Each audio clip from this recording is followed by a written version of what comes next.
So I'm going to walk you through how to set the end play on the crankshaft. This is going to be on a John Deere 50. I took the flywheel off to replace the oil slinger gasket. I've got the flywheel back on.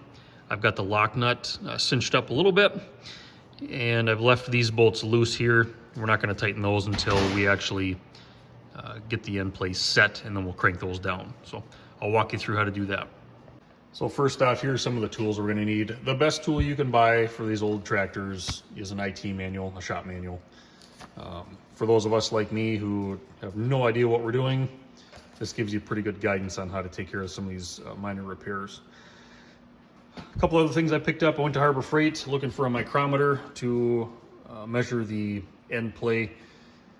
Most of the micrometers are the little pinch style ones, but this is a traveling machinist dial indicator that measures down to the thousandth, which is what we're looking for.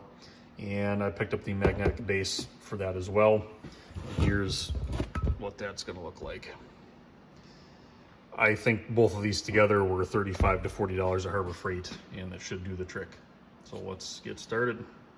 So first thing you want to do is you want to come to your belt pulley and engage your clutch. So I've got the dial indicator set up. It's just attached to the side of the tractor there, and then you can use the adjusting mounts to get it so the needle is touching the flywheel, just barely, and I've got mine set to 0. It doesn't matter what it's set to, as long as you can measure the thousandths. The tractor was set at 3 thousandths before I took the flywheel off, and the manual says 5 thousandths to 1/100th for end play, so we're going to measure that quick. But just make sure that you've got that dial touching the flywheel. If there's any gap there, it's not going to be an accurate measurement. So to measure the end play, you want to make sure your clutch is engaged, and you want to move the clutch all the way back to the point where it's about to disengage, but don't disengage it.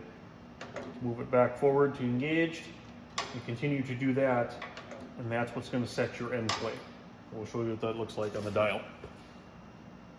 So I've got the dial indicator set up, and I'll rock it back and forth so you can see the amount of play that we have in the crankshaft right now. So that's pulled forward to 0, rocked back, and we're at about 4 thousandths. It's forward and back, forward and back. So that's how you measure that. That's about 4 thousandths, which is just shy of what the manual calls for, but it's 1/1000 more than what it was set at before I took the flywheel off. So now that we've got the end play set, I want to make sure that we knock some of these down into the grooves on the crankshaft to ensure that that locking nut doesn't move. So just take a punch.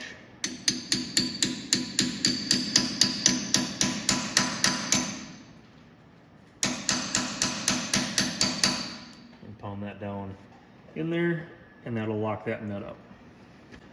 And now last but not least, we need to tighten up the flywheel bolts here. So the manual says 150 foot-pounds of torque on these. So I'm going to tighten them up with this, and then we'll torque them down.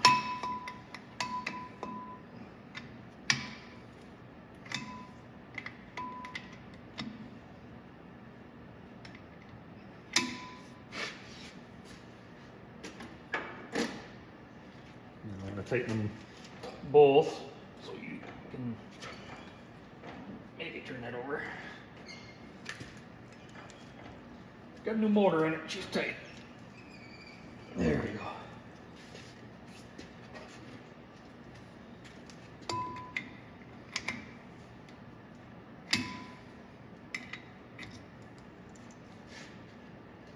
Alright, so those are snugged up. Now we'll move to the torque wrench. So I managed to get the torque wrench in there, so we'll give her a shot here. Alright, so there she clicked. Verify. And we'll roll it over and try the other.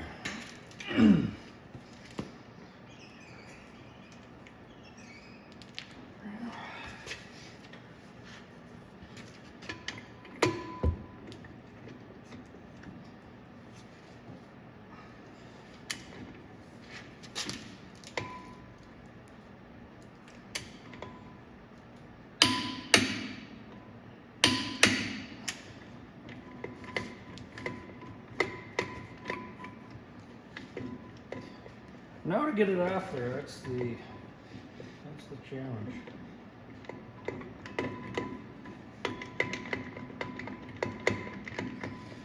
All right, well that's all. I'll be working on that for a while. Thanks for watching.